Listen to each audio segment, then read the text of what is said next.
Hello' everyone, welcome to Udyapana Assam. এই ভিডিঅ'টোত আমি ডিছকাছ কৰিবলৈ ওলাইছোঁ অসমৰ কেইটামান টপ MCQ, যিকেইটা অকল অসম ৰিলেটেড হয়। ইয়াৰ আগতে এটা ভিডিঅ'ত 10টা কুৱেশ্যন দিছিলোঁ, সেই 10টা আপোনালোকে চাই ল'ব। আৰু এতিয়া 11 নম্বৰ কুৱেশ্যনটো চাব। Physiography of Assam can be divided into how many types? অসমৰ ফিজিঅ'গ্ৰাফীটো কিমান ধৰণত ভাগ কৰিব পাৰি? তো ইয়াৰে শুদ্ধ উত্তৰটো হ'ল 3, অপশ্যন বি। তো ডাইৰেক্টলি আমি শুদ্ধ উত্তৰটো কৈ দিছোঁ। তাৰপিছত ইম্পৰ্টেণ্ট কুৱেশ্যনটো হ'ল যে আমি অসমখনক দুটা মেইনলি উপত্যকাত ভাগ কৰোঁ, ব্ৰহ্মপুত্ৰ উপত্যকা আৰু বৰাক উপত্যকা। এতিয়া প্ৰশ্ন হ'ল, ব্ৰহ্মপুত্ৰ উপত্যকাৰ মুঠ মাটিকালি কিমান? What is the total area of Brahmaputra valley? তো অপশ্যনকেইটা চাওক, গোটেইকেইটা নিয়াৰেষ্ট ভেলুৱে দিছে। 58,412 নে 58,000, অপশ্যন চি 58,500 আৰু ডিত আছে 58,315, 315 কিলোমিটাৰ স্কুৱেৰ।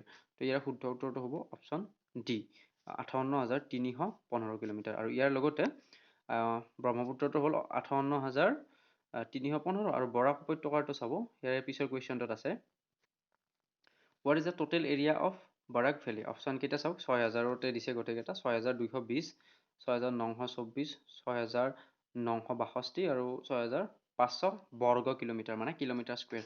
তো ইয়াৰে শুদ্ধ উত্তৰটো কোনটো হ'ব?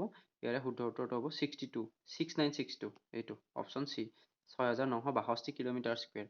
আৰু ব্ৰহ্মপুত্ৰ কিমান আছিলে? ব্ৰহ্মপুত্ৰটো মনত ৰাখিব 58,315, 58,315 বৰ্গ কিলোমিটাৰ।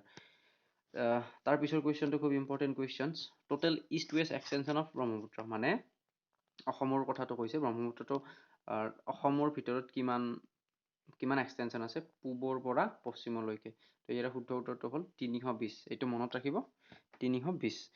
315 নহয়, 720, আৰু 715 নহয়, 700 নহয়, 710 নহয়, 720 হয়। তাৰপিছত which is the last north bank tributary of Brahmaputra within Assam? যে ব্ৰহ্মপুত্ৰ নদীৰ উপনৈসমূহৰ ভিতৰত আটাইতকৈ লাষ্ট নৰ্থ বেংক ট্ৰিবিউটৰী, মানে উত্তৰ ফালৰ উপনৈ কোনটো লাষ্ট, একদম শেষৰ হয়? তো ইয়াৰ শুদ্ধ উত্তৰ হ'ল সোণকোষ, মনত ৰাখিব, সোণকোষ। তাৰপিছত এইটো ইম্পৰ্টেণ্ট কুৱেশ্যন বহুত। Which tributary of Brahmaputra is the largest? অসমৰ আটাইতকৈ ডাঙৰ উপনৈ কোনটো, ট্ৰিবিউটৰী কোনটো? জীয়া ভৰলী নে ধনশিৰি নে মানস নে সোৱণশিৰি? তো ইয়াৰ শুদ্ধ উত্তৰটো হ'ল সোৱণশিৰি। Subansiri is the largest tributary of Brahmaputra.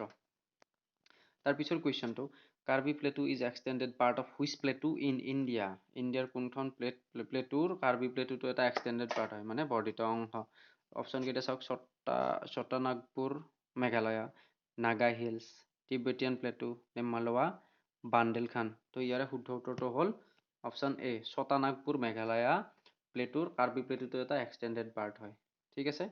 তাৰপিছৰ কুৱেশ্যনটো, question number 18, what divides Karbi Anglong into 2 divisions? Karbi আংলংক কিহে দুটা ডিভিজনত ভাগ কৰিছে? নৰ্থ কাছাৰ হিল নে ব্ৰহ্মপুত্ৰ ৰিভাৰ নে বাৰাক প্লেইন নে কপিলি ৰিভাৰ?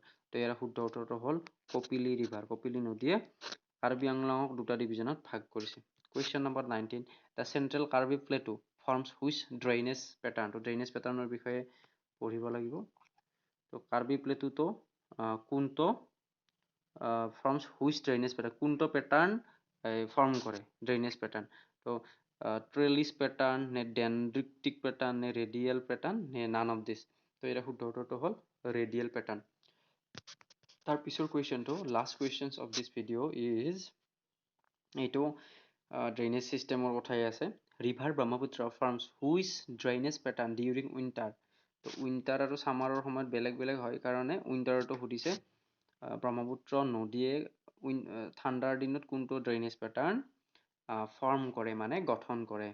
ব্ৰেইডেড নে মেণ্ডাৰিং নে ৰেক্টেংগুলাৰ নে অল অফ দিছ? তো ইয়াৰে শুদ্ধ উত্তৰ হ'ল ব্ৰেইডেড। থেংক ইউ ফৰ ৱাচিং দ্য ভিডিঅ'। আৰু এইটো ভিডিঅ'ৰ আগত আমি হিষ্ট্ৰীৰ ভিডিঅ' কেইটামান দিছোঁ, মেথছৰ আমি চিৰিজ এটা ষ্টাৰ্ট কৰিব ওলাইছোঁ, সেইকেইটা আপোনালোকে চাব। আৰু ইয়াৰ এইটো দ্বিতীয় পাৰ্ট, আৰু ইয়াৰে আগৰটোও চাব। আৰু পিছলৈ আমি বিভিন্ন বিষয়ত এনেকুৱা ভিডিঅ' দি থাকিম।